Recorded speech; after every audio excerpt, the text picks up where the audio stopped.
ในตอนเช้าของวันที่ 7 เมษายน 2025 นี้ที่หอประชุมแห่งชาตินครหลวงเวียงจันทน์สหายฟาร์มมิงจิงกรรมการกลุ่มการเมืองศูนย์กลางพรรคคอมมิวนิสต์เวียดนาม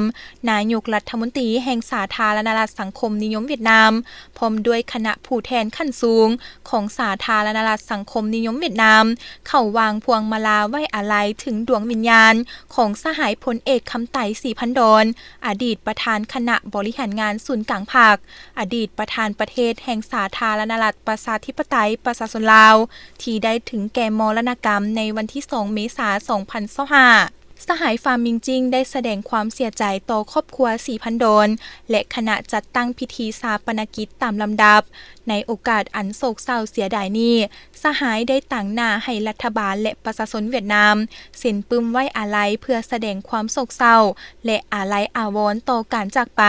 ของสหายพลเอกคำไต่ศรีพันดรซึ่งคำไว้อาลัยมีเนื้อในสำคัญว่าสุดที่อาลัยอาวรณ์สหายคำไต่ศรีพันดรการจากไปของสหายแม้นการสูญเสียสุดที่ใหญ่หลวงสำหรับภาครัฐประชาชนลาวการนำภาครัฐและประชาชนเวียดนามสูญเสียเพื่อนสหายที่ใกล้ชิดสนิทสนมยามใดก็ประกอบส่วนอย่างสุดกำลังของตนเพื่อภารกิจปฏิวัติของสองประเทศลาวเวียดนามอ้ายน้องและสายผัวพันพิเศษเวียดนามลาวสหายคำไต่ศรีพันดรแม้นการนำที่ก้าวหน้านักปฏิวัติที่ดีเด่นจงหักภักดีตลอดชีวิตของสหายพลเอกคำไต่ศรีพันดรได้อุทิศให้ภารกิจปฏิวัติลาวรัฐบาลและประชาชนเวียดนามจะจารึกจดจำผลงานการประกอบส่วนที่สำคัญ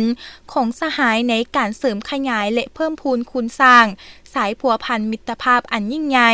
ความสามัคคีพิเศษและการร่วมมือรอบด้านเวียดนามลาวต่างหน้าให้รัฐบาลและประชาชนเวียดนามขอแบ่งเบาความโศกเศร้าเสียใจอย่างสุดซึ้งมายังบรรดาสหายการนำพรรครัฐบาลลาวอ้ายน้องและครอบครัวศรีพันดร